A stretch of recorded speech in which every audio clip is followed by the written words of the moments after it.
북한 최고 간판 아나운서의 망명 소식에 평양이 완전히 초토화되었습니다. 그녀는 납치되었다. 남조선의 음모에 이용당하고 있다. 북한은 보통 탈북 사실을 숨기기 급급하지만 이번에는 완전히 달랐습니다. 사건을 은폐하기는커녕 오히려 대대적인 성명까지 발표하며 우기고 억지를 부리고 있는 것인데요. 그 이유는 그녀가 선택한 탈출 작전이 북한의 권위를 산산조각 내버렸기 때문입니다. 도대체 그녀는 북한에서 어떤 존재이기에 이토록 발끈하고 있는 걸까요? 북한을 국제적 웃음거리로 만든 그녀의 탈출 작전은 과연 무엇이었을까요? 어디에서도 듣지 못했던 한 여성의 눈물겨운 투쟁 이야기, 지금 시작합니다. 이야기 시작하기 전에 구독과 좋아요 버튼 꼭 눌러주시면 영상 제작에 아주 큰 힘이 됩니다. 저는 리서연입니다. 지금 이 순간 화려한 조명과 수많은 환호 속에서 스포트라이트를 받고 있어요. 조선중앙텔레비전의 간판 아나운서, 국민 여동생이라 불리며 모든 사람이 부러워하는 인생을 살고 있는 것처럼 보이죠. 하지만 저는 알고 있습니다. 이 화려한 미소 뒤로 번지는 제 눈빛이 얼마나 공허하고 쓸쓸한지를요. 이 찬란한 카메라 앞에 감춰진 끔찍한 고통과 비밀이 있거든요. 제가 태어난 곳은 평양에서 북서쪽으로 2시간 거리에 있는 작은 탄광촌이었어요. 승리탄광이라는 이름이었지만 그 이름과는 달리 승리와는 거리가 먼 곳이었죠. 회색빛 산들로 둘러싸인 골짜기에 다닥다닥 붙어있는 낡은 집들, 하루 종일 매캐한 석탄 냄새가 진동하는 마을이었어요. 아버지 리창호는 그 탄광에서 일하셨어요. 매일 새벽 5시면 어김없이 일어나셔서 까만 작업복을 입고 낡은 안전모를 쓰고 탄광으로 향하셨죠. 서현아, 아빠가 돌아올 때까지 엄마 말씀 잘 들어야 한다. 매일 아침 제 이마에 거친 손으로 뽀뽀를 해주시며 하시던 말씀이에요. 아버지의 손에는 항상 석탄 가루가 끼어 있었고 손바닥은 굳은 살로 거칠거칠했어요. 하지만 그 손길이 세상에서 가장 따뜻했죠. 어머니 최명희는 아버지가 나가시면 저와 남동생 정우를 품에 안고 하루 종일 기다리셨어요. 정우는 저보다 3살 어린데 항상 제 뒤를 따라다니는 귀여운 동생이었어요. 동그란 눈에 통통한 볼, 웃을 때마다 보조개가 쏙 들어가는 아이였죠. 누나, 아빠는 언제 와요? 배고파요. 정우가 이렇게 물어보면 저는 항상 이렇게 대답했어요. 저녁에 와. 우리 착하게 기다리자. 곧 밥도 해주실 거야. 우리 집은 방 2개짜리 작은 집이었어요. 벽지는 여기저기 떨어져 나가고 바닥은 시멘트 그대로였지만 사랑이 넘치는 보금자리였어요. 부엌에는 어머니가 아끼시던 양은 냄비들이 놓여 있었고 벽에는 아버지가 직접 만든 나무 선반이 있었죠. 거기에는 어머니가 소중히 여기시던 몇 개의 그릇들이 놓여 있었어요. 겨울이면 연탄 냄새가 온 집안을 가득 채웠어요. 연탄 하나가 너무 소중해서 아껴가며 떼야 했죠. 추우면 식구들이 모두 한 방에서 이불을 덮고 몸을 맞대고 잤어요. 그때가 가장 행복한 시간이었어요. 저녁이면 아버지가 온몸에 석탄 냄새를 묻히고 돌아오셨어요. 얼굴은 시커멓게 더러워져 있었지만 우리를 보는 아버지의 눈빛은 항상 다정했어요. 오늘도 수고 많았어요. 어머니가 아버지의 등을 토닥여주시면 아버지는 피곤한 얼굴로 웃으셨어요. 우리 딸들을 위해서라면 뭐든지 할 수 있어. 아버지의 거칠고 큰 손으로 제 머리를 쓰다듬어 주실 때가 하루 중 가장 행복한 순간이었어요. 정우는 아버지 무릎에 앉아서 하루 있었던 일들을 제잘제잘 이야기했죠. 아빠, 오늘 누나가 저한테 책 읽어줬어요. 그래? 우리 서연이가 책을 잘 읽는구나. 아버지는 피곤하셨을 텐데도 항상 우리 이야기를 끝까지 들어주셨어요. 그런 평범하지만 행복한 일상이었습니다. 가난했지만 가족의 사랑으로 충만한 시절이었어요. 하지만 그런 행복한 시절은 제가 10살이 되던 해에 산산조각이 나버렸습니다. 그날은 평소와 다를 바 없는 하루였어요. 아버지는 새벽에 일어나 탄광으로 가셨고 저와 정우는 학교에 갔다가 집으로 돌아왔죠. 어머니는 저녁 준비를 하면서 아버지를 기다리고 계셨어요.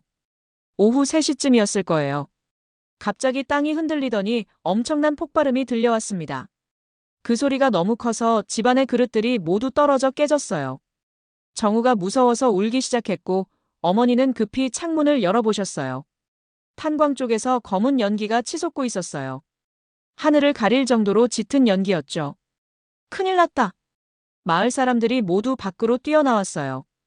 저도 어머니 손을 잡고 정우를 업고 탄광 입구로 달려갔죠. 가슴이 두근두근 뛰었어요. 아버지는 괜찮으실까? 제발 아무 일 없기를. 그런 간절한 마음으로 뛰어갔어요. 도착해보니 탄광 입구가 완전히 막혀 있었어요. 가스 폭발 사고였습니다. 검은 연기가 계속 올라오고 있었고 사이렌 소리가 요란하게 울려 퍼졌어요. 구조대가 와서 밤새 구조 작업을 했어요. 저와 어머니, 정우는 그 자리에서 하루 종일 기다렸어요. 다른 가족들도 모두 같은 마음이었죠. 모두가 기도하는 마음으로 기다렸어요. 하지만 아버지는 그 깊고 어두운 땅속에서 다시는 나올 수 없게 되신 거였어요. 사흘 뒤에 아버지의 시신을 찾았을 때 어머니는 그 자리에서 쓰러지셨어요. 여보, 여보. 어머니의 절규하는 소리가 지금도 귀에 선명해요. 저도 아버지를 보고 울음이 터져나왔어요.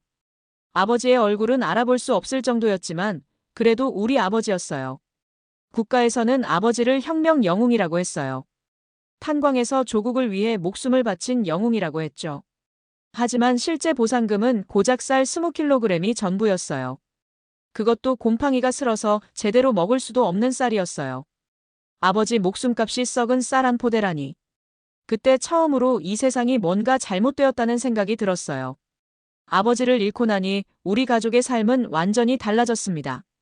배급량은 줄어들었고 마을에서의 대우도 달라졌어요. 가장이 없는 집은 배급소에서도 뒷전이었거든요. 어머니는 아버지가 돌아가신 충격으로 밤낮으로 기침을 하기 시작하셨어요. 처음에는 단순한 감기인 줄 알았는데 점점 심해졌죠. 기침할 때마다 피가 섞여 나왔어요. 병원에 가고 싶어도 돈이 없었어요. 진료비는 물론이고 약값도 구할 수 없었거든요. 정우는 겨우 7살인데도 상황을 알아차렸는지 배고픔을 참으며 어머니 곁을 지켰어요. 엄마, 아프지 마세요. 정우의 작은 손으로 어머니의 등을 쓰다듬는 모습을 보면 가슴이 아팠어요. 어머니는 자신의 배급마저 저와 정우에게 나누어 주셨어요. 엄마는 배 안 고파. 너희가 먹어. 하지만 어머니가 점점 말라가는 모습을 지켜보는 건 너무 힘들었어요. 겨울이 되자 어머니의 기침은 더욱 심해졌습니다. 완전히 폐렴으로 발전한 거였어요. 약국에서는 약이 없다고 했고 병원에서는 돈을 먼저 내라고 했어요. 하지만 우리에게는 그런 돈이 어디 있었겠어요. 어머니는 점점 쇠약해져 가셨죠. 얼굴은 노랗게 뜨고 숨쉬기도 힘들어 하셨어요. 제가 13살 생일을 맞기 며칠 전이었습니다. 어머니가 가느다란 목소리로 저를 불렀어요. 서연아, 이리 와봐. 어머니의 손은 너무 차가웠어요. 뼈만 앙상하게 남은 손이었죠. 엄마가 너희들 곁에 있어주지 못해서 미안하다. 무슨 소리예요, 엄마? 금방 나으실 거예요. 하지만 어머니는 고개를 저으셨어요. 정우를 지켜줘. 엄마가 못다한 일이야. 정우는 착한 아이니까 잘 키울 수 있을 거야. 너희들은 반드시 잘 살아야 한다. 어머니의 마지막 말씀이었어요. 그리고 제 눈앞에서 조용히 숨을 거두셨습니다. 그 순간 제 세상이 완전히 무너져 내렸어요. 순식간에 저와 정우는 고아가 되었습니다. 어머니 장례를 치르고 나니 집에는 정말 아무것도 남지 않았어요. 마을 사람들은 처음에는 도와주겠다고 했지만 며칠 지나니 모두 외면하기 시작했어요. 자기 살기도 힘든 세상이었거든요. 저는 13살의 정우는 겨우 10살인데 이제 혼자서 모든 걸 감당해야 했어요. 밤마다 정우가 배고프다고 울먹이는 소리를 들으며 다짐했죠. 내가 반드시 이 아이를 지켜내겠다. 비록 어린 소녀였지만 이제 정우의 엄마가 되어야 했어요. 그것이 제게 주어진 운명이었고 제가 짊어져야 할 십자가였습니다. 보위부에서는 매일같이 와서 충성 맹세를 하라고 했어요. 위대한 수령님께 목숨을 바칠 것을 맹세한다. 저는 이 말을 하면서도 속으로는 분노하고 있었어요. 부모님이 목숨을 바쳤는데 우리에게 돌아온 건 굶주림 뿐이었거든요. 고아는 체제에 충성할지 알 수 없다는 이유로 늘 감시를 받았어요. 배급소에서도 차별을 받았고 학교에서도 선생님들이 다르게 대했죠. 너희는 당의 은혜로 살고 있다는 걸 잊지 마라. 이런 말을 매일 들어야 했어요. 하지만 정우만은 지켜야 했어요. 어머니의 마지막 유언이었으니까요. 그런 지옥 같은 1년이 지나자 마을에서 큰 행사가 열렸어요. 청소년 충성 맹세 대회였습니다. 온 마을의 아이들이 모여서 위대한 수령님께 충성을 맹세하는 자리였죠. 그날도 저는 정우 손을 꼭 잡고 행사장에 갔어요. 수백 명의 사람들이 모여 있었고 무대에는 수령님 초상화가 걸려 있었어요. 행사가 시작되고 여러 아이들이 충성 맹세를 했어요. 그런데 갑자기 사회자가 저를 불렀어요. 리서연 학생이 대표로 맹세문을 낭독하겠습니다. 저는 또래 아이들 중에서 대표로 뽑힌 거였어요. 목소리가 크고 또렷했기 때문이었을 거예요. 무대에 올라가는 순간 다리가 후들후들 떨렸어요. 하지만 마이크 앞에 서자 이상하게 침착해졌어요. 위대한 수령님께 영원히 충성할 것을 맹세합니다. 제 목소리가 마을 전체에 울려 퍼졌어요. 마이크를 통해 나오는 제 목소리가 생각보다 당당하고 힘있게 들렸어요. 조국을 위해 목숨을 바칠 각오가 되어 있습니다. 인민을 위해 헌신하는 참된 혁명가가 되겠습니다. 사람들이 박수를 치며 환호했어요. 그 순간 당 간부들의 눈빛이 달라지는 걸 느꼈습니다. 행사가 끝나고 한 간부가 저에게 다가왔어요. 나이가 50대 정도 되어 보이는 뚱뚱한 남자였어요. 어린 나이에 참 당당하구나. 이 아이는 인민의 꽃이 될 제목이다. 그의 눈빛에는 뭔가 계산적인 것이 있었어요. 며칠 뒤 마을 인민반장이 우리 집을 찾아왔어요. 서현이가 평양에 갈 수 있는 기회가 생겼다. 평양의 만경예술영재학교 입학 통지서였습니다. 그곳은 북한 최고의 예술 인재들을 키우는 곳이었어요. 아나운서, 가수, 무용수 등 선전용 인재들을 양성하는 학교였죠. 이건 엄청난 기회야. 고아 출신으로는 거의 불가능한 일이지. 인민반장의 말에 가슴이 뛰었어요. 하지만 동시에 두려웠죠. 정우와 헤어져야 한다는 사실이 가슴 아팠어요. 정우는 어떻게 되나요? 친척 집에 맡기면 돼. 걱정하지 마. 하지만 정우를 혼자 두고 갈 수는 없었어요. 그날 밤 정우와 심각한 대화를 나누었어요. 누나, 정말 가야 해요? 정우의 눈에 눈물이 고였어요. 응, 이게 우리가 살 수 있는 길인 것 같아. 누나가 성공하면 정우도 더 좋은 생활을 할 수 있을 거야. 사실 확신은 없었어요.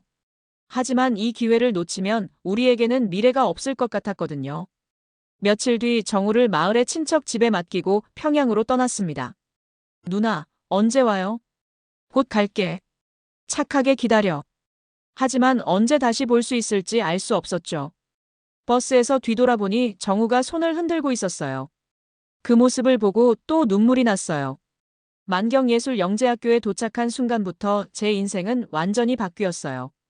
이곳은 학교가 아니라 인간을 기계로 만드는 공장이었습니다.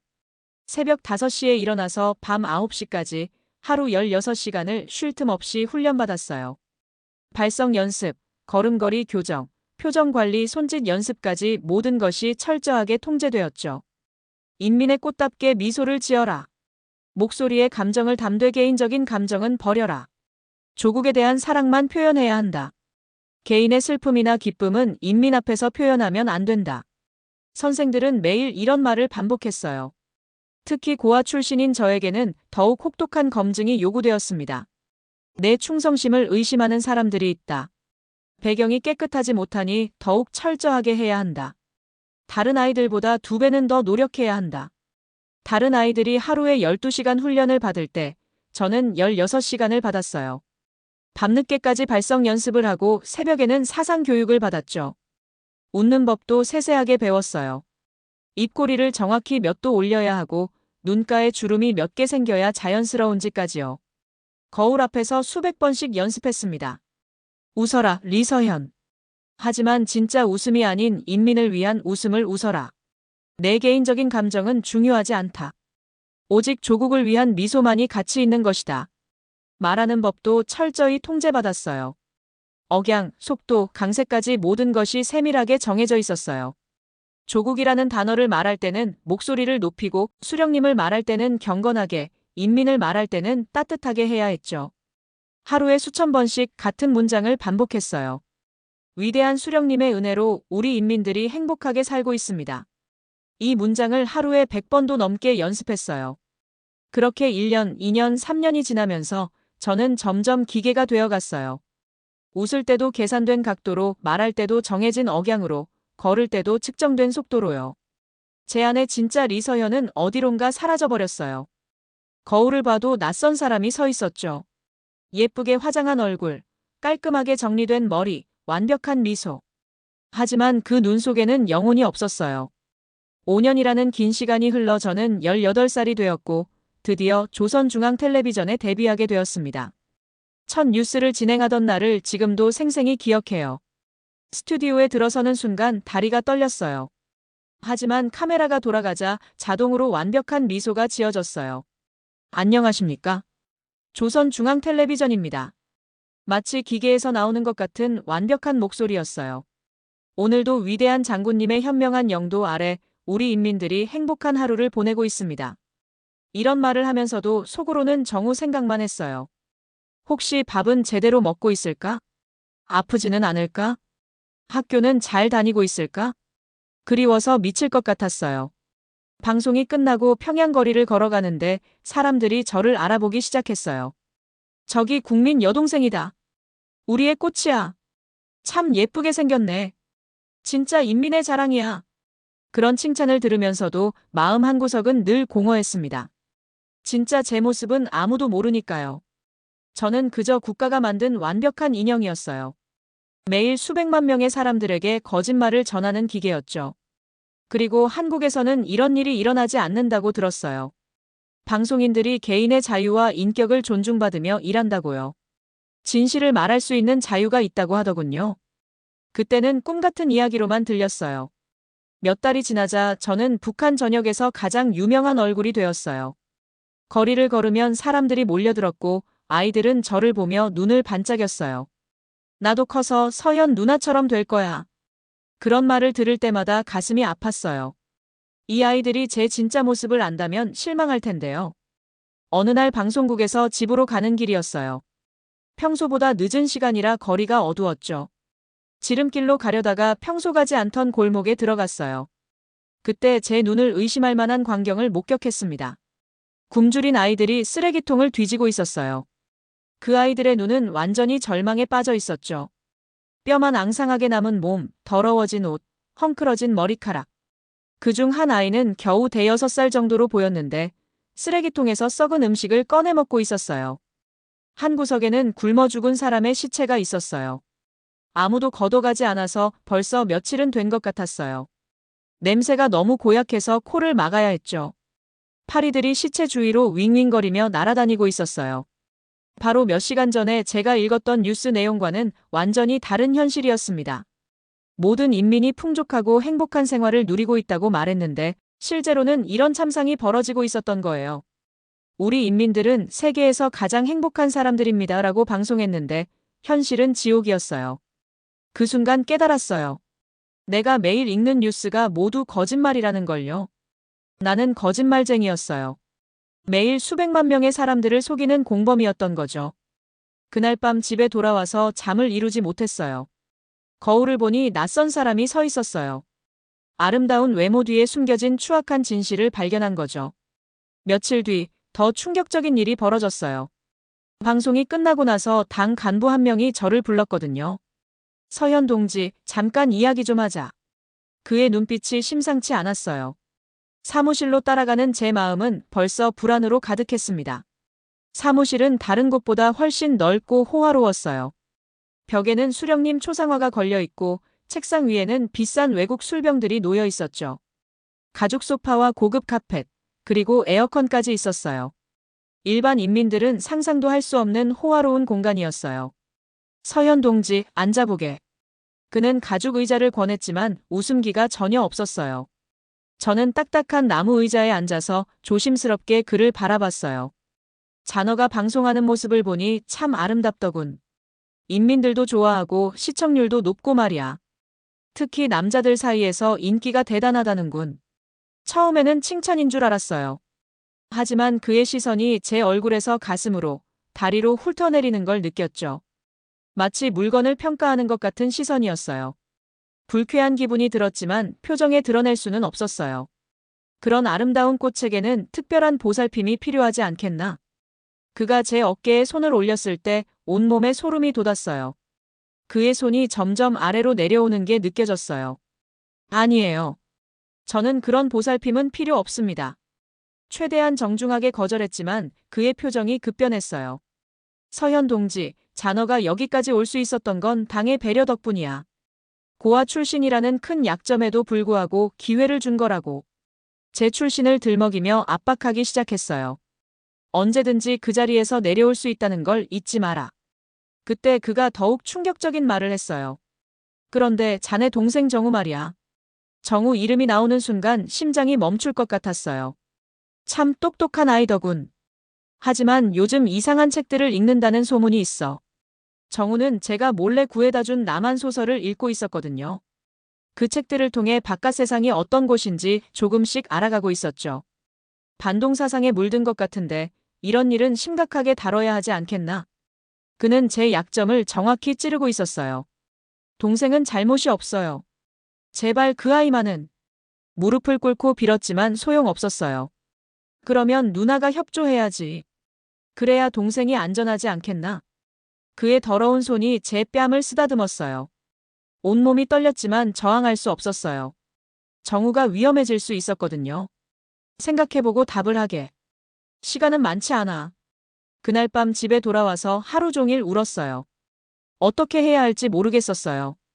그 간부의 요구를 들어주면 정우는 안전할지 모르지만 저는 더 이상 인간이 아니게 될 것 같았어요.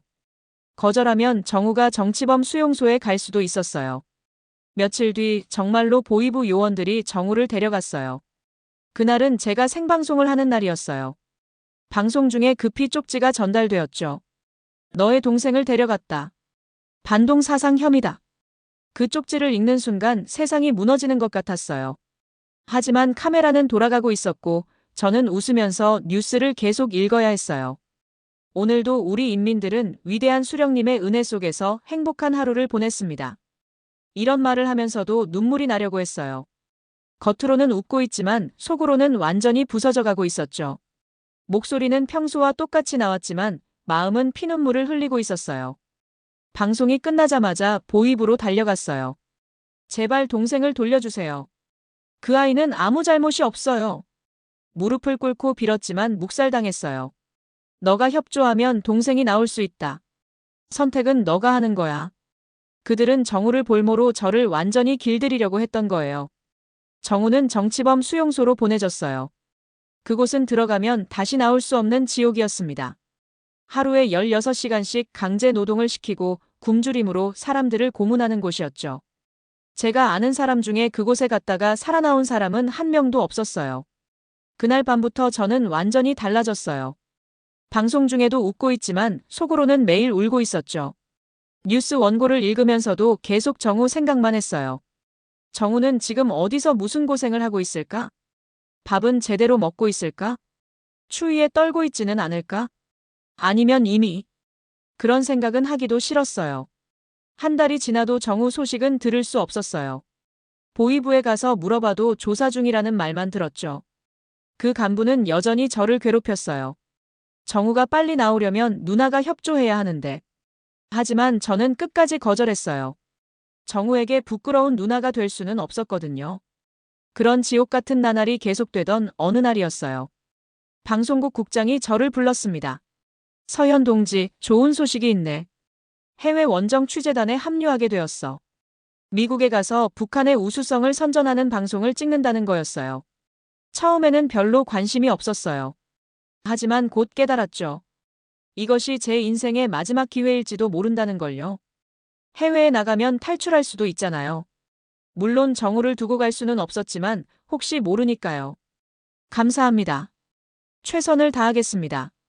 그렇게 대답하면서도 마음속으로는 다른 계획을 세우고 있었어요. 이번이 정말 마지막 기회일 거라고 생각했거든요. 그리고 한국이라는 나라가 있다는 걸 알고 있었어요. 북한이 아닌 정말 우리를 보호해줄 수 있는 나라 말이에요. 해외 원정을 떠나기 며칠 전이었어요. 보위부에서 저를 다시 불렀습니다. 서현 동지, 해외에 나가니까 각별히 주의해야 할 것들이 있지. 회의실에는 보위부 요원 5명이 앉아 있었어요. 모두 차가운 표정으로 저를 바라보고 있었죠. 해외에서는 적들의 유혹이 많다. 돈으로 매수하려 할 수도 있고 달콤한 말로 현혹시키려 할 수도 있어. 절대 그런 유혹에 넘어가면 안 된다. 그들은 저를 믿지 않고 있었어요. 혹시 이상한 생각이라도 하면 정우가 어떻게 될지 잘 알 거야. 차가운 협박이었죠. 하지만 그 다음 말에 깜짝 놀랐어요. 그런데 이번에는 정우도 함께 데려갈 것이다. 감시하기 편하도록 말이야. 정우를 데려간다는 말에 가슴이 뛰었어요. 몇 달 만에 동생을 볼 수 있다는 기쁨도 있었지만 동시에 불안하기도 했죠. 왜 갑자기 정우를 데려가는 걸까? 뭔가 다른 속셈이 있는 게 아닐까? 정우는 지금 어떤 상태인가요? 궁금할 것 없다. 곧 만나게 될 테니까. 공항에서 정우를 만났을 때 깜짝 놀랐어요. 몇 달 사이에 많이 변해 있었거든요. 살이 많이 빠져서 뼈가 앙상하게 드러나 보였고 얼굴이 창백했어요. 눈동자에는 깊은 두려움이 서려 있었죠. 하지만 살아있다는 것만으로도 감사했어요. 누나! 정우가 제 이름을 부르며 달려왔어요. 몇 달 만에 듣는 동생의 목소리였습니다. 목소리가 많이 쉬어 있었어요. 하지만 포옹할 수는 없었어요. 보이부 요원들이 지켜보고 있었거든요. 많이 아팠지? 작은 목소리로 물어봤죠. 괜찮아요, 누나. 이제 누나랑 함께니까 무섭지 않아요. 정우의 순진한 대답에 가슴이 아팠어요. 이 아이는 아직도 모르고 있었어요. 우리가 얼마나 위험한 상황에 있는지를요. 비행기에서 정우와 나란히 앉았어요. 정우야, 그동안 어디 있었어? 잘 모르겠어요. 어떤 시설 같은 곳이었는데. 정우가 말을 끝내지 못했어요. 보이부 요원이 째려보고 있었거든요. 하지만 정우의 손목에 있는 상처들을 보고 모든 걸 알 수 있었어요. 십몇 시간을 날아서 미국에 도착한 순간 저는 충격을 받았습니다. 지금까지 본 것과는 완전히 다른 세상이었거든요.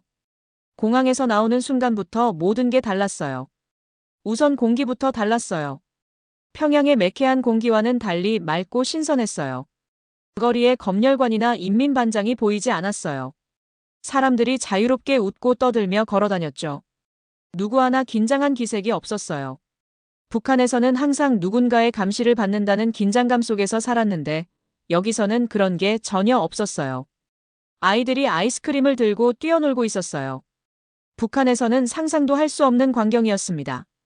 북한 아이들은 항상 굶주려서 그런 여유가 없었거든요. 차창 밖을 바라보는 정우의 눈이 점점 커졌어요. 누나, 여기는 정말 다르네요. 길도 이렇게 넓고 깨끗하고. 쉿, 조용히 해. 보이부 요원들이 듣고 있었거든요. 하지만 저 역시 마음이 흔들리고 있었어요.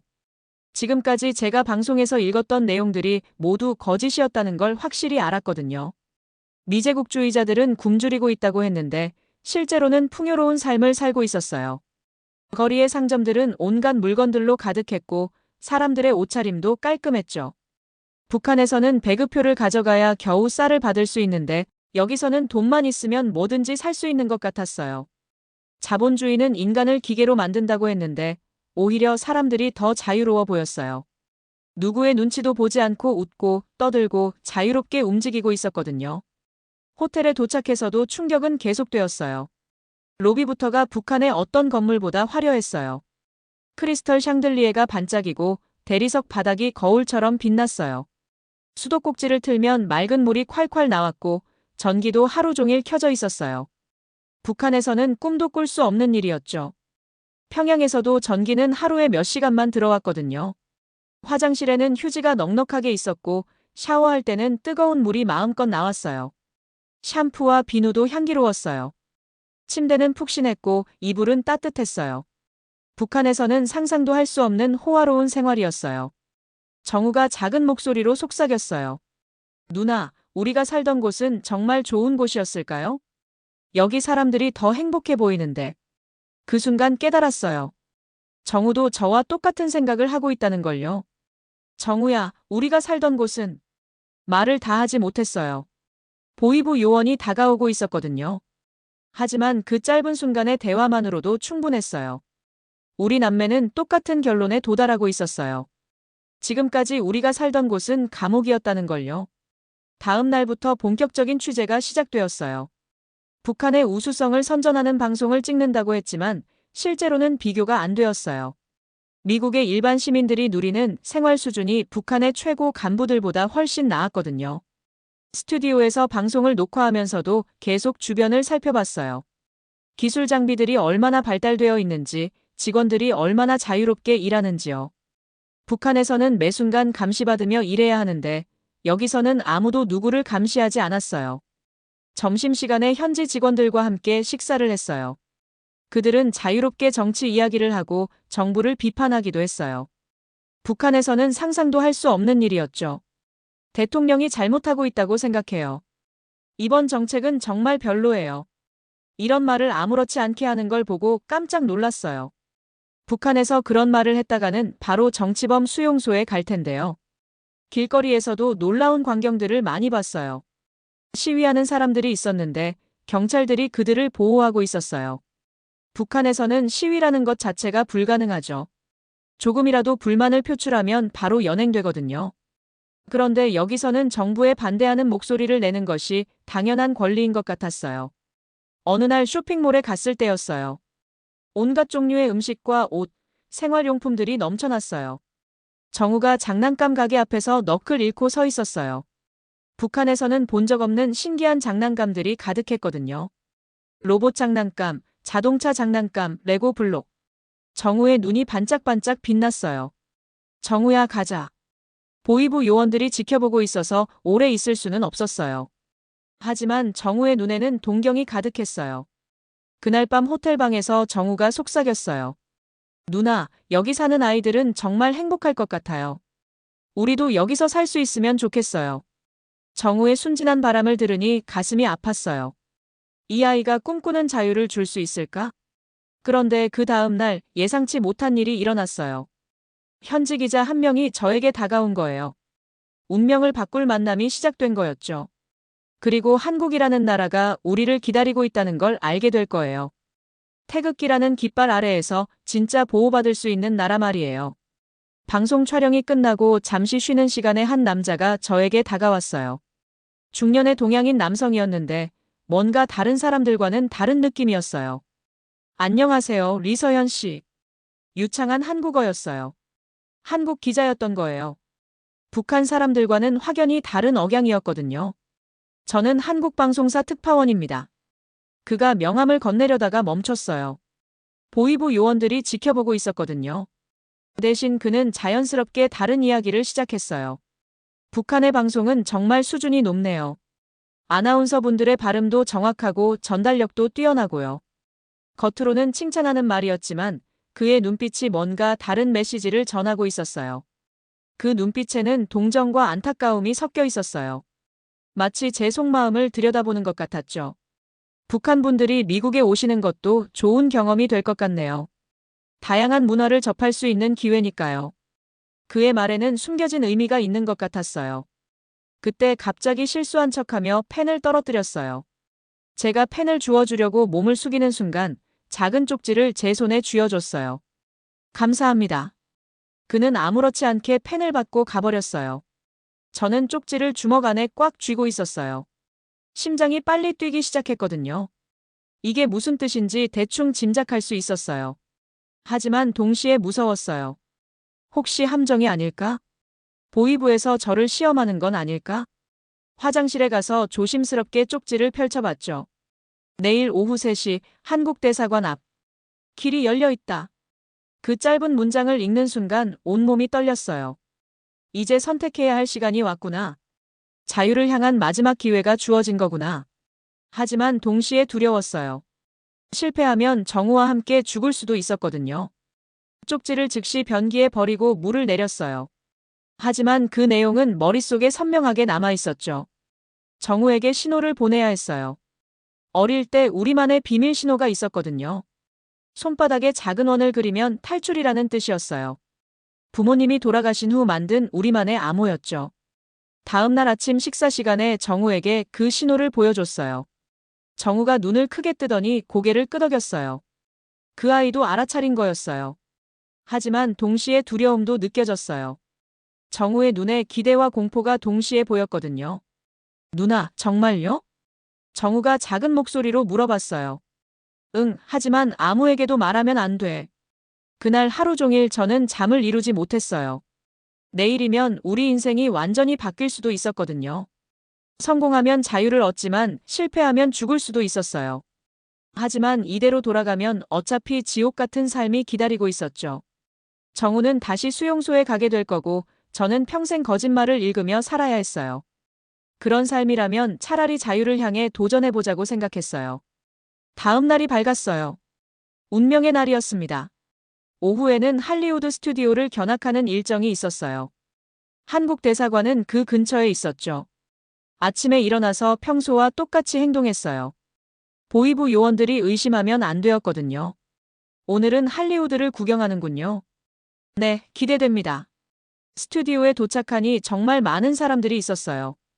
관광객들, 기자들, 현지 직원들까지 수백 명이 모여 있었죠. 갑자기 유명한 배우가 깜짝 등장한다는 소문이 돌았어요. 사람들이 우르르 몰려들기 시작했죠. 어디? 어디에 있어? 정말 톰 크루즈야? 사람들이 흥분하며 소리쳤어요. 보이부 요원들도 당황하는 기색이었어요. 이렇게 많은 인파는 예상하지 못했던 거예요. 리서현, 정우야, 우리 곁에 붙어 있어라. 요원들이 긴장하며 말했어요. 하지만 사람들은 계속 몰려들었고 현장은 점점 혼란스러워졌어요. 바로 그때였어요. 정말로 할리우드의 유명한 배우가 나타났어요. 사람들이 환호성을 지르며 달려들었죠. 와, 정말이야. 사진 찍어줘. 완전한 혼란 상태가 되었어요. 보이부 요원들의 시야가 완전히 흐트러졌어요. 지금이 기회였어요. 저는 정우의 손을 꽉 잡았어요. 지금이야. 내 손 놓지 마.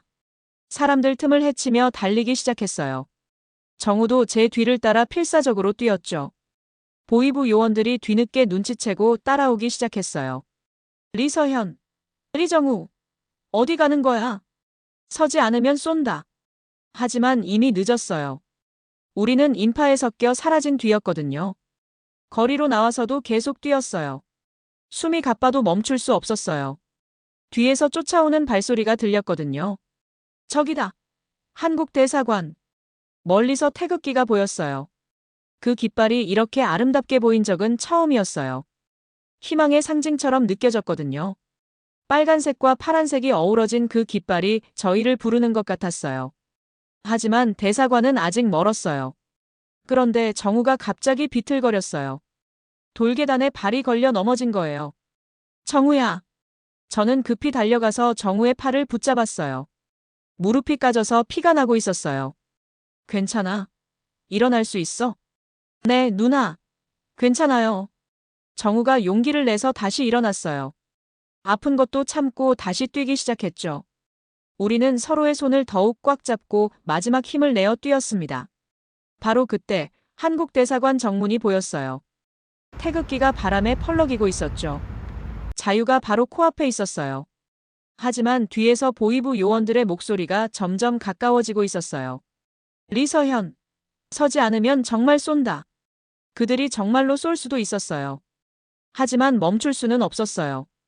이미 너무 많이 와버렸거든요. 정우야, 조금만 더 뛰자. 정우도 마지막 힘을 내서 따라왔어요. 그 순간 저는 온 힘을 다해 소리쳤어요. 망명을 원합니다. 도와주세요. 한국 대사관 경비원들이 우리를 보고 달려왔어요. 빨리 안으로. 문이 열리는 순간 우리는 그 안으로 굴러떨어지듯 들어갔어요. 문이 닫히자마자 보이부 요원들이 도착했어요. 문을 열어라. 그들은 우리 인민이다. 밖에서 고함을 지르며 문을 두드렸어요. 하지만 이미 늦었어요. 우리는 한국 대사관 안에 있었거든요. 여기는 한국 땅과 같은 곳이었어요. 그리고 한국은 우리 같은 탈북자들을 진심으로 보호해주는 나라였어요.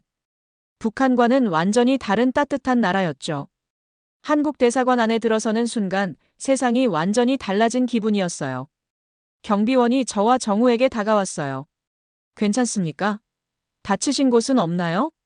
너무나 따뜻한 목소리였어요. 북한에서는 들어본 적이 없는 진심 어린 친절함이었죠. 관료적이고 차가운 북한 사람들과는 완전히 달랐어요. 네, 괜찮아요.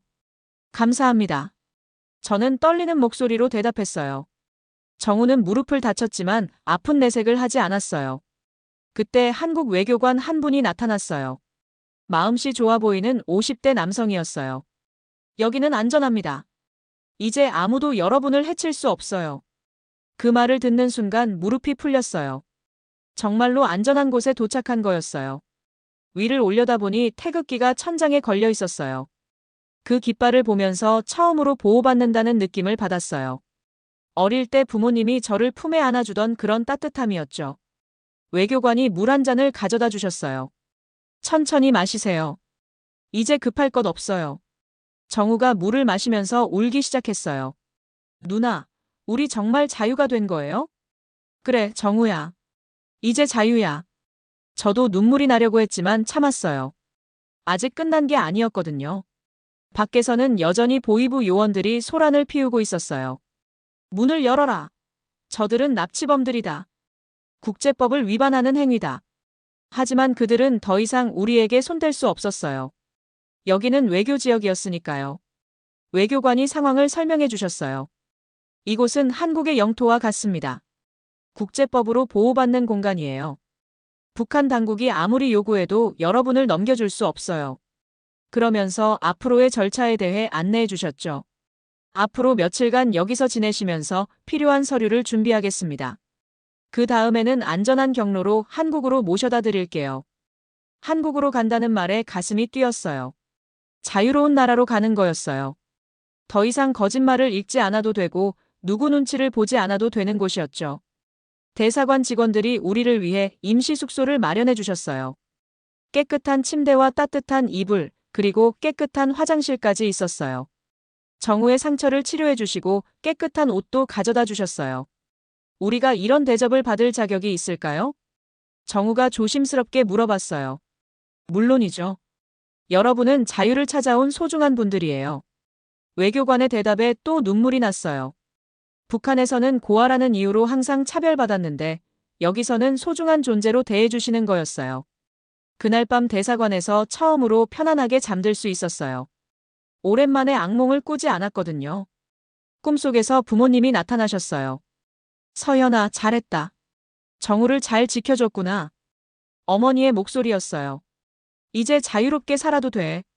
걱정하지 마. 아버지도 미소를 지으며 말씀하셨죠. 꿈에서 깨어나니 정우가 제 옆에서 평화롭게 자고 있었어요. 이 아이를 지켜냈구나. 어머니의 유언을 지켰구나. 그런 생각에 가슴이 뜨거워졌어요. 창밖을 보니 태극기가 아침 햇살을 받아 빛나고 있었어요. 이제 정말로 새로운 삶이 시작되는 거였어요. 며칠 뒤 우리는 특별기를 타고 한국으로 떠날 수 있었어요. 대사관 직원들이 공항까지 안전하게 모셔다 주셨어요. 비행기에 오르면서 마지막으로 미국 땅을 바라봤어요. 이곳에서 우리는 자유를 찾았어요. 그리고 이제 진짜 자유로운 나라로 가는 거였죠. 정우가 제 손을 꽉 잡으며 말했어요. 누나, 우리 정말 해냈네요. 그래, 정우야. 우리가 해낸 거야. 비행기가 이륙하는 순간 과거와 완전히 작별했어요. 이제 우리 앞에는 희망만이 있었습니다. 인천공항에 도착했을 때의 느낌을 평생 잊을 수 없을 거예요. 공항에서 나오는 순간부터 모든 게 달랐어요. 사람들의 표정이 밝았고 거리가 깨끗했어요. 무엇보다 자유로운 분위기가 느껴졌죠. 한국어가 들려오는 게 이렇게 반가울 줄 몰랐어요. 북한에서 듣던 한국어와는 억양이 달랐지만 같은 말이라는 게 신기했어요. 공항에서 우리를 맞이해준 분들도 정말 친절했어요. 한국에 오신 걸 환영합니다. 이제 안전해요. 걱정하지 마세요. 합동신문센터에서 조사가 시작되었어요. 처음에는 긴장했지만 담당자들이 친절하게 대해주셨어요. 편안하게 말씀해주세요. 여기서는 진실만 말하면 됩니다. 진실만 말하면 된다는 말에 가슴이 뭉클했어요. 북한에서는 늘 거짓말을 해야 했었거든요. 저는 솔직하게 모든 걸 털어놓았어요. 저는 북한에서 아나운서였습니다. 하지만 매일 거짓말을 읽어야 했어요. 동생만은 거짓의 희생자가 되게 할 수 없었습니다. 그래서 목숨을 걸고 탈출한 거예요. 담당자분이 고개를 끄덕이며 들어주셨어요. 많이 힘드셨겠어요. 이제 자유롭게 살 수 있을 거예요. 그 말에 눈물이 났어요. 정말로 자유롭게 살 수 있다는 게 믿어지지 않았거든요. 하나원에서 정착 교육을 받기 시작했어요. 한국어 교정, 사회 적응 훈련, 직업 교육까지 다양한 프로그램이 있었어요. 정우는 수학과 과학에 뛰어난 재능을 보였어요. 나중에 컴퓨터 프로그래머가 되고 싶어요. 정우의 꿈을 들으니 기뻤어요. 북한에서는 꿈을 가질 수도 없었는데 이제는 무엇이든 될 수 있었거든요. 한국 의사들이 우리 건강을 꼼꼼히 살펴봤어요. 정우의 영양실조와 성장 부진을 치료해 주셨죠. 걱정하지 마세요. 충분히 회복할 수 있어요. 의사 선생님의 말씀이 얼마나 든든했는지 몰라요. 북한에서는 병원에 갈 돈도 없었는데 여기서는 무료로 치료해 주셨거든요. 몇 달 뒤 정우의 건강이 많이 좋아졌어요. 키도 자라고 얼굴에도 살이 올랐죠. 처음으로 안전한 곳에서 따뜻한 밥을 먹을 수 있었어요. 밥상에 앉아서 정우와 마주보며 밥을 먹는데 감사한 마음에 또 눈물이 났어요. 누나, 왜 또 울어요? 아냐, 너무 행복해서 그래. 정말로 행복했어요. 이런 평범한 일상이 얼마나 소중한지 깨달았거든요. 태극기 아래에서 느끼는 이 안전함과 따뜻함이 바로 진짜 조국의 품이구나 싶었어요. 한국은 정말 우리를 가족으로 받아준 나라였어요. 시간이 지나면서 저에게도 새로운 기회가 생겼어요. 인권단체에서 북한 실상을 증언해달라고 요청했어요. 처음에는 무서웠어요. 혹시 북한에서 보복하면 어떡하지? 하지만 곧 깨달았어요. 이제는 진실을 말할 수 있는 자유가 있다는 걸요. 첫 번째 증언을 하던 날을 기억해요. 작은 강의실에 50명 정도의 청중이 있었어요. 대학생들과 시민단체 활동가들이었죠. 저는 평생 거짓을 읽던 아나운서였습니다. 하지만 이제는 진실을 말하고 싶습니다. 관객들이 숨죽이며 제 이야기를 들어주셨어요. 북한의 참상을 증언할 때마다 많은 분들이 눈물을 흘렸어요. 아이들이 굶어 죽어가는 모습을 보면서도 모든 인민이 행복하다고 방송해야 했어요. 그 거짓말을 할 때마다 제 영혼이 조금씩 죽어가는 기분이었어요. 북한 주민들을 도와주세요. 그들도 자유롭게 살 권리가 있어요. 제 증언이 끝나자 기립박수가 터져나왔어요. 그 순간 깨달았어요. 제 목소리가 이제는 희망의 메시지를 전한다는 걸요. 거짓말을 읽던 목소리가 진실의 증언자가 된 거였어요. 그 뒤로 더 많은 곳에서 강연 요청이 들어왔어요. 대학교, 시민단체, 국제기구 등 정말 다양한 곳에서요. 어느 날은 유엔 인권위원회에서 증언할 기회도 있었어요. 저는 북한에서 국민 여동생이라 불리던 아나운서였습니다. 하지만 그 화려한 무대 뒤에는 끔찍한 진실이 숨겨져 있었어요. 수백 명의 각국 대표들이 제 이야기에 숨죽이며 귀 기울였어요. 북한 주민들은 매일 굶주림과 공포 속에서 살아가고 있습니다. 그들에게도 자유롭게 꿈꿀 권리가 있어요. 제 증언이 끝나자 회의장이 조용해졌어요. 그리고 곧 우렁찬 박수가 터져나왔죠. 여러 나라 대표들이 다가와 악수를 청했어요. 용기 있는 증언이었습니다. 당신 덕분에 북한의 진실을 알게 되었어요. 그 순간 깨달았어요. 제가 북한을 탈출한 것이 단순히 개인적인 자유를 위한 것만이 아니었다는 걸요. 북한에 남아있는 수많은 주민들을 위한 일이기도 했던 거죠. 정우도 놀라운 성장을 보여줬어요. 대학에서 컴퓨터 공학을 전공하며 뛰어난 성과를 거두고 있었거든요. 누나, 저는 나중에 인공지능 연구자가 되고 싶어요. 북한 주민들을 도울 수 있는 기술을 개발하고 싶거든요. 정우의 꿈을 들으니 자랑스러웠어요. 이 아이가 단순히 자신만의 성공을 추구하는 게 아니라 고향 사람들을 생각하고 있다는 게요. 그래, 정우야. 너가 만든 기술로 많은 사람들이 도움을 받을 수 있을 거야. 어느 날 정우가 대학에서 인공지능 경진 대회에 나가서 1등을 했다고 연락이 왔어요. 누나, 제가 1등 했어요. 정우의 기쁜 목소리를 듣고 있으니 눈물이 났어요. 북한에서는 꿈도 꿀 수 없었던 일이 현실이 된 거였어요. 시상식에 참석해서 정우가 트로피를 받는 모습을 봤어요. 태극기가 걸린 무대에서 당당하게 서 있는 정우를 보니 감격스러웠어요. 이제 정말 한국 사람이 됐구나. 그런 생각이 들었어요. 저 역시 새로운 삶에 적응해가고 있었어요. 한국어도 완전히 자연스러워졌고 한국 문화도 많이 배웠어요. 무엇보다 자유롭게 생각하고 말할 수 있다는 게 가장 큰 변화였죠. 어느 날 한국의 한 방송국에서 인터뷰 요청이 왔어요. 리서현 씨의 이야기를 더 많은 한국 국민들이 들었으면 합니다. 처음에는 망설였어요. 다시 카메라 앞에 서는 게 부담스러웠거든요. 하지만 이번에는 거짓말이 아닌 진실을 말하는 거였어요. 좋습니다. 진실을 말할 수 있다면 기꺼이 하겠어요. 방송국 스튜디오에 들어갔을 때의 느낌이 정말 새로웠어요. 북한에서는 모든 게 통제되고 감시받았는데 여기서는 자유롭게 제 이야기를 할 수 있었거든요. 시청자 여러분 안녕하세요. 다시 카메라 앞에서 인사를 할 때 이번에는 진짜 웃음이 나왔어요. 저는 북한에서 탈출한 리서현입니다.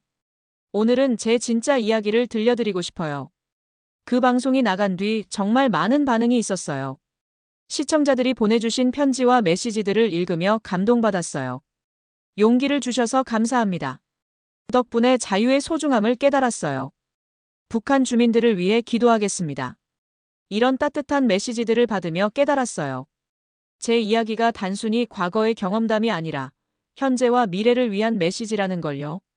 자유는 공짜가 아닙니다. 우리가 당연하게 여기는 일상이 얼마나 소중한지 기억해 주세요. 강연할 때마다 이런 말을 했어요. 어느 날 한 대학생이 질문했어요. 리서현 선생님, 북한을 그리워하지는 않으세요? 잠시 생각해 봤어요. 고향은 그립죠. 하지만 그곳의 체제는 그립지 않아요. 언젠가 북한 주민들도 자유를 누릴 수 있는 날이 오기를 바라요. 그날 밤 정우와 함께 저녁을 먹으면서 이야기했어요. 우리 정말 많이 달라졌구나. 그러게요, 누나. 이제 진짜 꿈을 꿀 수 있게 됐어요. 창밖을 보니 서울의 야경이 펼쳐져 있었어요. 자유롭게 빛나는 그 불빛들이 우리의 새로운 삶을 상징하는 것 같았어요. 이제 저는 더 이상 거짓을 말하는 아나운서가 아니에요. 진실을 전하는 자유로운 인간이에요. 그리고 정우는 더 이상 체제의 볼모가 아니라 꿈을 향해 달려가는 청년이에요. 자유가 우리에게 준 가장 큰 선물은 바로 이것이었어요. 스스로의 길을 선택할 수 있는 권리 말이에요. 그리고 그 자유를 지켜주는 한국이라는 나라에 대한 감사함이었어요. 태극기가 상징하는 것이 바로 이런 거구나. 자유와 희망, 그리고 보호받을 수 있는 권리. 한국은 우리에게 새로운 부모가 되어준 나라였어요. 고아였던 우리를 따뜻하게 품어준 진짜 조국이었죠. 자유를 얻은 지 3년이 지났을 때 예상치 못한 위기가 찾아왔어요. 북한에서 갑자기 우리 남매를 납치해 갔다고 국제사회에 주장하기 시작한 거였어요. 리서현과 리정우는 미제국주의자들에게 강제로 납치되었다. 그들을 즉시 조국의 품으로 돌려보내야 한다. 남조선 괴뢰들이 우리 인민을 유혹해서 데려간 것이다. 완전히 뒤바뀐 거짓말이었어요. 우리가 목숨을 걸고 자유의지로 탈출한 건데 납치당했다니요. 북한의 이런 주장 때문에 국제적으로 큰 이슈가 되었어요. 어떤 나라들은 북한의 말에 귀를 기울이는 것 같았고 어떤 나라들은 우리를 지지해줬어요. 중국과 러시아 같은 나라들이 북한 편을 들면서 상황이 복잡해졌어요. 북한의 주장에도 일리가 있다. 조사가 필요하다. 이런 목소리들이 나오기 시작했죠. 더 무서운 일도 있었어요. 정체불명의 전화가 계속 걸려왔거든요. 새벽 2시, 3시에 전화벨이 울리곤 했어요. 리서현, 너를 반드시 데려갈 것이다. 조국을 배신한 대가를 치르게 해주겠다. 곧 고향으로 돌아가게 될 거야. 암살 협박이었어요. 밤에 잠을 자다가도 깜짝깜짝 놀라 깨곤 했어요. 혹시 누군가 침입하는 건 아닐까 하는 두려움 때문이었죠. 정우도 무서워했어요. 누나, 우리 다시 북한으로 끌려가는 건 아니죠? 절대 아니야. 한국 정부가 우리를 지켜줄 거야. 하지만 솔직히 저도 불안했어요. 국제적으로 압력이 커지면 어떻게 될지 모르니까요. 한국 정부에서 우리 신변 보호를 강화해 주셨어요. 안전가옥에서 생활하게 되었죠. 처음에는 또 다른 감옥 같다고 생각했어요. 자유를 얻었는데 또 갇혀 살아야 한다니요. 하지만 곧 깨달았어요. 이건 감옥이 아니라 보호막이라는 걸요. 경찰관들이 24시간 우리를 지켜주셨어요. 그분들이 정말 가족같이 돌봐주셨죠. 걱정하지 마세요. 우리가 지켜드릴게요. 여기서는 아무도 여러분을 해칠 수 없어요. 한국 정부가 절대 포기하지 않을 거예요. 그 말을 들을 때마다 감사했어요. 이런 보호를 받을 수 있다는 게 얼마나 큰 축복인지 몰라요. 북한에서는 국가가 국민을 보호하는 게 아니라 감시하고 통제했거든요. 하지만 한국에서는 정말로 국민을 지켜주고 있었어요. 심지어 저희처럼 다른 나라에서 온 사람들까지도요. 정우가 어느 날 밤에 악몽을 꾸고 깼어요. 누나, 또 잡혀가는 꿈을 꿨어요. 보위부 사람들이 와서 저를 끌고 가는 꿈이었어요. 정우를 달래주면서 창밖을 봤어요. 태극기가 바람에 펄럭이고 있었죠. 밤에도 조명을 받아 선명하게 보였어요. 정우야, 저 깃발 봐. 우리를 지켜주고 있어. 정우가 태극기를 바라보며 작은 목소리로 말했어요. 저 깃발이 우릴 지켜준다고요? 그래, 저 깃발이 있는 곳에서는 우리가 안전해. 저 깃발은 자유와 희망을 상징하는 거야. 그 순간 저도 눈물이 났어요. 태극기가 이렇게 든든한 존재인 줄 몰랐거든요. 북한에서는 무서운 존재들만 있었는데 여기서는 우리를 보호해주는 존재가 있었어요. 시간이 더 지나면서 위협은 점점 줄어들었어요. 국제사회에서 북한의 거짓 주장을 받아들이지 않았거든요. 우리의 증언이 더 설득력이 있었어요. 여러 나라의 정부와 인권단체들이 우리를 지지해줬죠. 리서현과 리정우는 자유의지로 탈출한 것이 분명하다. 북한의 주장은 사실과 다르다. 그들의 인권을 보호해야 한다. 이런 성명들이 계속 발표되었어요. 유엔에서도 북한의 주장을 일축했어요. 강제 송환은 국제법 위반이다. 망명자의 권리를 보장해야 한다. 드디어 안전가옥을 나올 수 있게 되었어요. 하지만 여전히 조심스러웠죠. 한국 정부에서 해외의 평화로운 도시로 이주할 것을 제안했어요. 거기서 조용하게 새로운 삶을 시작하시면 됩니다. 필요한 모든 지원을 해드리겠어요. 언제든지 한국으로 돌아오고 싶으시면 돌아오셔도 됩니다. 새로운 도시에서 새 삶을 시작했어요. 작은 집이었지만 우리에게는 궁전 같았어요. 마당에는 작은 꽃밭도 있었고 주방에는 최신 가전제품들이 갖춰져 있었어요. 정우는 현지 대학에서 컴퓨터 연구를 계속했어요. 누나, 저는 이제 진짜 과학자가 된 것 같아요. 한국에서 배운 것들을 바탕으로 더 열심히 공부하고 있어요. 정우의 밝은 모습을 보니 뿌듯했어요. 자유가 이 아이를 이렇게 훌륭하게 키워준 거였어요. 저는 인권 활동을 계속했어요. 북한의 실상을 알리는 일이 제 사명이라고 생각했거든요. 자유의 소중함을 절대 잊지 마세요. 당연하다고 생각하는 일상이 얼마나 귀한 건지 기억하세요. 북한에는 아직도 우리 같은 사람들이 수많이 있어요. 강연할 때마다 이런 말을 했어요. 어느 날 지갑을 정리하다가 한국 주민등록증을 발견했어요. 그 작은 카드를 보면서 웃음이 났어요. 이제 저는 정말로 한국 사람이 된 거였어요. 리서현이라는 이름으로 자유롭게 살 수 있게 된 거죠. 정우와 함께 저녁을 먹으면서 이야기했어요. 우리 정말 많이 왔구나. 그러게요, 누나. 이제 진짜 자유로워졌어요. 창밖을 보니 평화로운 도시 풍경이 펼쳐져 있었어요. 사람들이 자유롭게 걸어다니고 아이들이 뛰어놀고 있었죠. 연인들이 손을 잡고 산책하고 가족들이 함께 웃으며 대화하고 있었어요. 이런 일상이 얼마나 소중한 건지 이제 알아요. 마침내 깨달았어요. 나는 더 이상 인민의 꽃이 아니에요. 그냥 자유로운 인간이에요. 늙을 수 있는 권리를 가진 평범한 사람이죠. 그것이 진짜 자유의 의미였어요. 두려움 없이 하루하루를 살아갈 수 있다는 것. 내일 무슨 일이 일어날지 모르지만 그것조차 설레는 일상. 그것이 바로 인간다운 삶이었어요. 정우가 말했어요. 누나, 우리가 한국에서 받은 보호와 사랑을 잊지 말아요. 언젠가 우리도 다른 사람들을 도울 수 있는 사람이 되자요. 북한에 있는 사람들을 위해서도 계속 노력해야 해요. 정우의 말에 고개를 끄덕였어요. 자유는 혼자만 누리는 게 아니라 나누는 거라는 걸 깨달았거든요. 그날 밤 잠자리에 들면서 생각했어요. 부모님이 살아계신다면 얼마나 자랑스러워하실까? 고아로 시작했지만 이제는 자유로운 인간으로 살고 있는 우리를 보시면서요. 그리고 한국이라는 나라가 우리에게 새로운 부모가 되어준 것에 대해서도요. 어머니의 마지막 유언, 정우를 지켜라를 지켰을 뿐만 아니라 우리 둘 다 행복한 삶을 살게 되었어요. 태극기 아래에서 느끼는 이 평안함이 바로 진짜 조국의 품이구나 싶었어요. 이제 저는 확신할 수 있어요. 자유는 세상에서 가장 소중한 것이라고요. 그리고 그 자유를 지켜주는 나라에서 사는 것이 얼마나 큰 축복인지도요. 한국은 저희에게 단순히 피난처가 아니라 진짜 집이 되어준 나라예요.